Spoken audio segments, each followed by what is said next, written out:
You had nothing to say. You chose to walk, give what we had away. I hope you get what you're looking for. Good morning everyone, welcome back to my channel. আমাকে দেখে মনে হচ্ছে তো যে হঠাৎ করে এই মেয়েটা কি হলো, পাগলামি জেগে উঠেছে।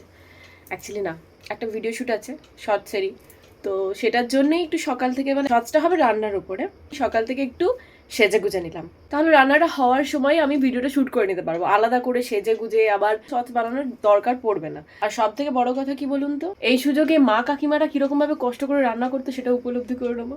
মানে শাড়ি পরে কাজ করাটা কতটা ডিফিকাল্ট সেটা উপলব্ধি করবো। এবারে মায়ের রিয়াকশনটা দেখুন। কি কি এরকম এরকম করে কি দেখাচ্ছ?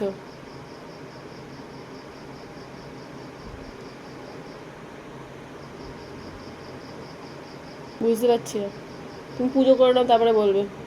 আমার শাশুড়ি মা আমাকে ইশারায় বোঝাতে চাইছিলেন যে তুই কোথায় যাচ্ছিস, শাড়ি পরেছিস, কোথাও যাওয়ার আছে।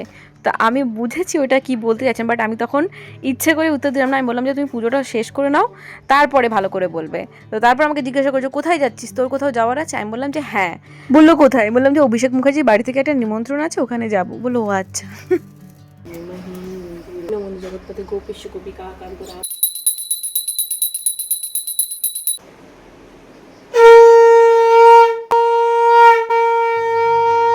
ভোর 4টে থেকে সকাল 7টা পর্যন্ত সূর্য প্রণাম করার টাইম হয়। রবি খারাপ হওয়ার জন্য বা কুণ্ডলিতে দোষ থাকার জন্য যদি মনে হয় চাকরির জায়গায় প্রবলেম হচ্ছে বা চাকরি পেতে অসুবিধা হচ্ছে, তারা রবিবারে ব্রত করে এবং সূর্যকে জল দিয়ে দেখতে পারেন, উপকার পাবেন। শাড়ি পরে আছে। আচ্ছা, আগেকার দিনের মানুষ তো জিন্স পরলে লোকে বেশি তাকাতো, এখন শাড়ি পরলে বেশি তাকাচ্ছে। হ্যাঁ, এখন ওইগুলোই উঠেছে। এখন শাড়ি পরলে এখন সবাইকে বলতে হবে কেন শাড়ি পরেছিস, কোথাও যাচ্ছিস? হ্যাঁ, আর আগে আগে ওইসব পরলে বলতো, জিজ্ঞাসা করতে একদিন পরলে। এখন তো ওইগুলো পরে পরে এখন শাড়ি পরলে রাস্তায় বেরোলে লোকে তাকিয়ে দেখবে, জিন্স টপ পরলে কেউ তাকাবে না, কিন্তু শাড়ি পরলে তাকিয়ে দেখবে। মানে বুঝতে পারছো? এই যে তোমার সর্ষে, গোটা সর্ষে সর্ষে করে মাথা পাগল করে দিচ্ছে না। হ্যাঁ, আর বাটার আছে, এক হাতে বিস্কিট মোবাইল আর এক হাতে চা, কুচি ধরার লোক নেই, ওই জন্য এরকম করে যাচ্ছি সিঁড়ি দিয়ে। ঠিক আছে, কোন সময় পড়ে যাবো তার ঠিক নেই। এই হচ্ছে শাড়ির অপমানিতা। চল, এবার আজকে নদীর ম্যাগি খাওয়ার দিন, সেই জন্য ওর ভীষণ আনন্দ, তাই তো? আজকে নদী ম্যাগি খাবে, ওর জন্য ম্যাগি বানাতে যাচ্ছি আমি। একদিকে হোয়াটসঅ্যাপে বোনের সাথে, দিদিদের সাথে, মায়ের সাথে কথা হচ্ছে, আর এদিকে ম্যাগি বানাচ্ছি। পিউ এখন আরামবাগ গেছে, ওর একটা ইনভিটেশন ছিল, সেই জন্য গেছে, 2-1 দিনের মধ্যেই চলে আসবে আবার। ও, এটা উপর থেকে বের করলাম, এই ডিমের একটা উপরে ছিল, সকাল থেকে খুঁজে খুঁজে মরে যাচ্ছি, নিজে কোথায় রাখি জিনিস নিজেরই মনে থাকে না। 3000 মোটে তো কালকেই করে দাও। মিস্ত্রি চাই, কোথা থেকে পাবো মিস্ত্রি দরমা করার? মিস্ত্রি বলো, তাহলে আমাদের ওখান থেকে এনে দেবো। বাড়ির মালিকের পারমিশন নিই, তারপরে বলবো। তারপরে বলবে 3-4টে খুঁটি কিনবে, ওই পাথরের সিমেন্টের খুঁটি, ওই কিনে দরমা লাগিয়ে নেবে, তোমার পড়বে না। যে সিমেন্টের খুঁটি পরে চাইলে বের করা যাবে তো আবার? হ্যাঁ, আর মাটি খুলে তুমি বার করে নেবে। পরে যদি গ্যারেজ ফ্যারেজ করি। আমি বলছিলাম যে আমার ভিডিও শুটের জন্য বাইরে একটা ছোট করে ওই মাটির রান্নাঘর করব, সবাই করে, বেশ ভালো লাগে দেখতে রান্নার ভিডিওগুলো। তো সুলতাদি বলছে যে দরমার করতে, তাহলে সুবিধা হবে। ভেঙে নিতে পারবে, ভেঙে নিতে পারবে। হ্যাঁ, এই আবার আরেকজন, তাহলে ফিস্ট হবে, ম্যাগি খেতে খেতে ফিস্ট করে, ফিস্টের চিন্তা। ইডলির ব্যাটার তো রেডি, আর এই হলো আমার ইডলি মেকার। এই প্রোডাক্টের লিঙ্ক আমি ভিউ প্রোডাক্টে ট্যাগ করে দেবো। ভীষণ কাজের, আর খুব ভালো মেকারটা, মানে স্টেনলেস স্টিলের, তো খুব স্টাডি আর খুব তাড়াতাড়ি হয়েও যায়। একসাথে করবো, এটা টাইম লাগবে। আমি এক সাইডে সরে যাচ্ছি, সুলতার দিকে জায়গা দিচ্ছি। আচ্ছা, দেখিয়ে দিই এর মধ্যে কি কি আছে, দেখিয়ে দিচ্ছি। এই একটা বড়, কি বলে এটাকে, ইডলির দেখ, যাই হোক, 1, 2, 3, টোটাল 3টে আছে। বাট 3টে একসাথে বসাই না, জানেন তো, সামহাও আমার গ্যাপের প্রবলেম হয়, তো ইডলিগুলো চেপে যায়। আমি 2টো একসাথে বসাই না, আমি আবার 2টো একসাথে বসাই, রেডি করে রাখি এরকম করে। আর এইগুলো নিয়েছি একটাই কারণে, এটা সিলিকনের মোল্ড, এই জন্য খুব সুন্দর না উঠে যায়। এইগুলোর মধ্যে যদি ডাইরেক্ট বসান, প্রত্যেকবারে তেল দিতে হবে, আদারওয়াইজ এটা লেগে যাবে, প্রত্যেকবার ধুয়ে বসাতে হবে। তো এইগুলো হচ্ছে বেস্ট অপশন। এরমভাবে বসিয়ে আপনি ইডলিটা, সিলিকনের মোল্ড থেকে কত তাড়াতাড়ি জিনিস উঠে যায় জানেন তো, তেল লাগানোরও দরকার নেই ইনফ্যাক্ট। তো এইভাবে ইডলিটাকে আমি তৈরি করব। এই যে বসিয়ে দিলাম, এরপরে 2টো ব্যাচ হোক, এরপরে দিয়ে দেবো ঢাকা।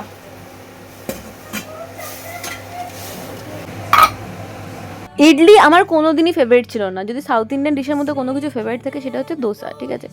বাট ইডলি এই যবে থেকে ঘুগনি দিয়ে খেতে হয় বা ঘুগনি দিয়ে খাওয়া যায়, তবে থেকে আমার ফেভারিট হয়েছে। সেটা আমি উড়িষ্যা থেকেই শুনেছি।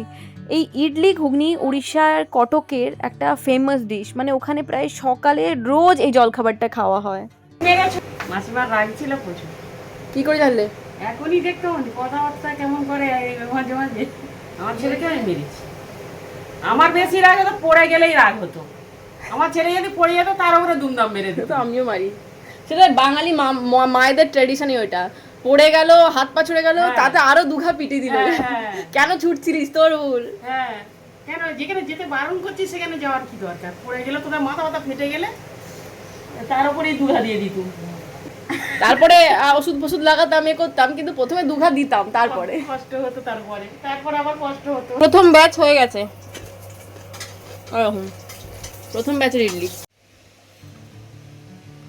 এই সিলিকনের মোল্ডগুলো কিনে যে আমার কি সুবিধা হয়েছে আপনাদেরকে বলে বোঝাতে পারবো না। আগে যতই তেল দিয়ে করতাম, কিন্তু সেই তলায় একটু একটু একটু লেগে থাকতো, আর ওইগুলো পরিষ্কার করে প্রত্যেকবার ধুয়ে আবার নতুন করে ইডলি বসাতে হতো। আগেও আমি একটা ইডলি মেকার কিনেছিলাম অনলাইন থেকে, বাট ওটার না একটু কম দামে কিনেছিলাম, সেই জন্য না কোয়ালিটি একদম ভালো ছিল না। বারবার ঢাকা দিলে ঢাকাটা খুলে যেত ওপর থেকে। তো যখন জিনিস কিনবেন আমার মনে হয় একটু মোটামুটি ভালো কোয়ালিটির কিনলে দাম তো রিজনেবল থাকবেই, প্রোডাক্টটাও ভালো পাবেন। যেরকম ধরুন এটা আমার প্রায় 2-3 বছর হয়ে গেছে, বাট স্টিল দেখুন এখনো পর্যন্ত চকচকে ব্যাপারটা রয়েছে। কিছু কিছু স্টিলে তো মরচেও পড়ে যায়, যেটা কম দামি জিনিস আপনারা কিনবেন, আদৌ স্টিল থাকে না, কি থাকে ভগবান জানে। আর যদি আপনারা ডাইরেক্ট এইভাবে ইডলি এটাতে বানান না, তাহলে কিন্তু ইডলিটাকে ঠান্ডা হওয়ার জন্য ওয়েট করতে হবে। ঠান্ডা হলে ইজিলি উঠে যাবে, কম জিনিসটা লাগবে। কিন্তু প্রত্যেকবার এরকম প্রায় 15-20 মিনিট ধরে ঠান্ডা করে আপনি যদি ইডলিগুলো বানান, আপনি ধৈর্য হারিয়ে ফেলবেন নিজেই, ভালো লাগবে না তখন। কতক্ষণ ধরে একটা ব্রেকফাস্টের পেছনে বা একটা ডিনারের পেছনে টাইম দেওয়া যায় বলুন তো? প্রত্যেকটা জিনিস ঠান্ডা হবে, তারপরে বের করে আবার এটা বসাবেন। সেই জন্য সিলিকন মোল্ডের কথা বলছি আমি। দুটো প্রোডাক্টে ট্যাগ করে দেবো, ভিউ প্রোডাক্ট আপনারা চেক আউট করতে পারেন। খুব কাজের জিনিস, যারা ইডলি বা আপ্পাম এইসব খেতে ভালোবাসেন তাদের জন্য। এবারে দেখুন সিলিকনের মোল্ডটা এদিক ওদিক করলে কি সুন্দর ইডলিগুলো উঠে চলে আসে। সিলিকনের মোল্ডটা এই জন্য আমি বলছি। ইভেন বরফ যখন আমরা গলায়, মানে বরফ যখন জমাই, গলায় বলছি জমাই, তখনও দেখবেন এমনি প্লাস্টিক মোল্ডে থেকে যদি আপনারা সিলিকনের মোল্ডে করেন, তাহলে খুব ইজিলি বরফটা বের করে নিতে পারেন। তো এখানে আমার ঘুগনি ইডলি দুটোই রেডি। কয়েকটা ভেঙে আমি এরপর ঘুগনি ছড়িয়ে কাঁচা লঙ্কা পেঁয়াজ দিয়ে খাবো। এখানে দেখুন ইডলি অনেকগুলো রেডি হয়ে গেছে, মানে প্রায় সবগুলোই। এখানে কয়েকটা ঠান্ডা হওয়ার জন্য রেখেছি, এটা ঠান্ডা হলে এখানে ঢেলে দেবো। তো ব্যাপারটা হচ্ছে আজকে আমি একটু ইডলি ফ্রাই করবো বাটারে, দেখি কেমন লাগে। বাটার তো নেই না, বাটার এখনও দিয়ে যায়নি। আগে আমাদের যিনি জিনিসপত্র দিতে আসেন, উনি সকাল আর রাত্রে দুটো বেলায় আসতো, বাট এখন শুধুমাত্র রাত্রে আসে। সেই জন্যই একটা প্রবলেম হয়ে গেছে যে প্রায় আগের দিনের রাত্রে অর্ডার দিলে তার পরের দিনের রাত্রে জিনিস পাওয়া যায়। তো আমার কাছে এমনি নর্মাল বাটার শেষ হয়ে গেছিলো, ওই যে গার্লিক বাটার ছিল ওটাই আছে, ওটাই দিয়ে দিলাম। একটু সর্ষে, একটু কারি পাতা, একটু কাঁচা লঙ্কা কুচি, অল্প একটু হলুদ দিলাম কালারের জন্য। তারপরে ইডলিগুলোকে এইভাবে 4 টুকরো করে কেটে দিয়ে দিলাম। ভালো করে নাড়িয়ে চাড়িয়ে একটু নুন মিষ্টি আমি দিয়েছিলাম, যেহেতু ঘুগনিটা না একটু মিষ্টি মিষ্টি হয়নি, আমার না ইডলি ফ্রাইটা একটু মিষ্টি মিষ্টি হলে ভালো লাগবে। কিন্তু আমার মেয়ের আবার একদম ভালো লাগেনি ইডলি ফ্রাইটা। ও আবার ওই ঘুগনিতে ডুবিয়ে নরম করে যেটা খায় ও সেটাই খেলো। কিন্তু আমার পার্সোনালি ইডলি ভাজাটা ভীষণ ভালো লেগেছিলো। মোটামুটি একটু কড়া কড়া করে ভেজে এরপরে তুলে নেবো।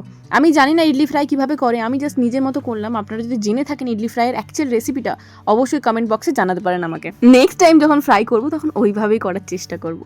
যাই হোক, দেখুন এটা দেখতে কি সুন্দর লাগছে না? কারি পাতাগুলো গুঁড়ো গুঁড়ো হয়ে গেছে, এর মধ্যে পড়ে রয়েছে, কি ভালো লাগছে দেখতে এগুলো। নদীর তো ম্যাগি খাওয়া হয়ে গেছে, ও এখন আর খাবে না। এই যে মাতাশ্রী খাচ্ছে, ও ইডলি ভাজা খাচ্ছে। মিষ্টি, কি সুন্দর খেতে লাগছে। নদী আছে ক্যারাটে ক্লাসে, আজকে শনিবার, বিকেল 4:30 বাজে এখন। এই কি কমিউনিটি হলে খাবে না কোথায়? এখান থেকে ডাকছে, আয় দেখি নিচে নেমে আয়, তোর কত বড় সাহস। ওই দেখ, সব কটা বেরিয়ে গেছে, ওই যে 3টে দেখছেন। এগুলো আমার স্টক আছে, আরও ওই ঘরে আছে যেগুলো পড়ে আছে, বাট স্টিল আমি এখনো পর্যন্ত কোনো লাইভ করতে পারিনি এগুলোকে সেল করার জন্য। বিশ্বাস করবে না, ইউটিউব অ্যান্ড এই যে কোনো বিজনেস একসাথে করে না আমার শরীরটা পুরো 12টা বেজে যাচ্ছে। আমি আর ওই রিস্কটা নিতে পারছি না। শুধুমাত্র লাইভ করা না, এই এত এত জামা দেখানোর পর প্রত্যেকটাকে ভাঁজ করে সুন্দর করে রাখা, ঠিক আছে, এটা একটা প্রচুর টাইমের ব্যাপার। তো আমার না কাউকে চাই যে আমাকে এটাতে হেল্প করবে, এই কাজগুলো করে দেবে, তারপরেই আমি এটাতে জয়েন করবো, তারপরে আমি এই কাজটা করবো। ইনফ্যাক্ট আমি আর নিজের শরীরকে এত ট্রাবল দেবো না, আমি ভেবে নিয়েছি। হোপফুলি 1-2 দিন, কালকে অভিষেক আসছে, অভিষেক যদি থাকে তাহলেও হয়, কারণ অভিষেক মায়ের দিকটা অনেকটা দেখে নিতে পারে। মাকে প্রতি 2-2.5 ঘন্টা ছাড়া ছাড়া ওষুধ দেওয়া, খাওয়া, এখন তো এটাও পারে, মানে যে কোনো জিনিস এনে দেওয়া, বারবার এটা দে ওটা দে এটা দে, এরকম করতে করতে প্রচুর টাইম যায়। তো অভিষেক যদি ওই দিকটা করে, তারপরে আমি এদিকে। এই শোন, তুই কোথায় ছিলিস এতক্ষণ, বলে যা। দাঁড়া বলছি, দাঁড়া। এখানে টুকে দিয়েছে পিয়ুষ, তো সেটাই বলছিলাম আর কি বলছিলাম ভুলেই গেছি, ভালো লাগছে না। তো রাত্রেবেলা কি খাবো এখনো পর্যন্ত জানি না, কি খাবো কেন খাবো। দুপুর সকালবেলা ইডলি খেয়ে এখনো পেট ভরা আমার। নদী চালের ডালে বসিয়ে দেবো রাতের জন্য, আর কি দেবো, আর ওর সাথে কি দেবো, আলু দিয়ে দেবো। চালের ডালের মধ্যে খাবি কি দিয়ে? হ্যাঁ কি রে বল, মুখে কোনো কথা নেই দেখ। ওকে প্রেসার কুকারেই বসিয়ে দিলাম চালের ডালেটা, এটাতেই হয়ে যাবে আমার আর নদীর। চালের ডালে আমাদের দুজনের দুরকম পছন্দ। আগে আমার একটু নরম নরম ভালো লাগতো, বাট এখন কেন জানি না একটু শক্ত শক্ত চালের ডালে, মানে একদম মাখা মাখা টাইট হবে, খেতে ভালো লাগছে। তো সেটা দেখলাম যে টাইটই হয়েছে, আমি সেরকম কিছু ভেবে দিইনি। আমারটা টাইট দিয়ে একটু ঘি দিলাম, আর এদিকে নদী একদম নরম খেতে ভালোবাসে, ওরটা একটুখানি জল দিয়ে ভালো করে ফুটিয়ে আবার ঘি দিয়ে এরকম পাতলা পাতলা করে দিলাম। ও আর ওর বাবা দুজনেই পাতলা ভালোবাসে, আর আমি আমার শাশুড়ি মা একটু শক্ত শক্ত ভালোবাসি। কি জ্বালা, খাবারেরও কত রকমের বাদ বিচার, তাই না? এই পাগলটাকে দেখুন, আমার প্যান্ট পরে বসে আছো, এটা কি ড্রেস হয়েছে তোর? নদী ছিঁড়ে যাবে, এরকম করিস না তা বলে। চালের ডালে কেমন খেলি, কি পাগল চালের ডালের জন্য। এই প্রথম মেয়ে আপনি দেখবেন যে চালের ডালে খেয়ে বলছে আরেকটু আছে। এদিকে বিরিয়ানিটাকে জোর করে করে ঠোসাতে হয়, ফ্রাইড রাইস জোর করে করে ঠোসাতে হয়। অবশ্য কালকে ফ্রাইড রাইসটাও খেয়েছিল ভালো করে। কিছু কিছু জিনিস খাবে, কিছু কিছু জিনিস মানে একদমই খাবে না। এটা পড়া, এটাকে কি সুন্দর প্যান্টটাকে, আমার ভারেন প্যান্টটাকে পরেছে ও। এটা তো ধেই ধেই প্যান্ট, এটার নাম দিয়েছো ধেই ধেই প্যান্ট।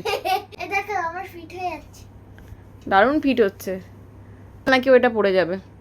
আজকে আমার মুড ভালো নেই কেন জানি না, ওই হয় মাঝে মাঝে। তো এখন বাজে 9:20। আমি একটা নেটফ্লিক্সে ভালো ভূতের মুভি রিলিজ করেছে, নতুন মানে আজকালকের মধ্যে রিলিজ করেছে, তো ওটা দেখবো। হাফ দেখা হয়ে গেছে, আর ভূতের ফোনের মধ্যে কি সমস্ত আওয়াজ ফাজ শুনছে, যাই হোক নামটা আমার এখন মনে পড়ছে না। তো ওটা এখন দেখবো, দেখতে দেখতে ঘুমাবো, জানি না ভয়ে ঘুমোতে পারবো কিনা। অভিষেককে ফোন করবো রাত্রেবেলা। অভিষেক বাসে ওখানে চেপে পড়েছে, ও কালকে সকালবেলায় এখানে ল্যান্ড করছে, বাস থেকে ল্যান্ড করবে। দেখি আবার কতদিন থাকে, আবার কতদিনে বেরিয়ে যায় কি জানি। তো মাকে ওষুধ টষুধ দিয়ে মা রাঞ্চন মাসে শুয়ে পড়েছে, এখন আমি আর নদী শোবকে। তো দেখা হচ্ছে নেক্সট ব্লগে। ভালো থাকবেন, সুস্থ থাকবেন, সবাইকে ভালো লাগবে। প্লিজ ভিডিওটা ভালো লাগলে একটু লাইক করতে ভুলবেন না, একটা লাইক করে দিন। Bye bye.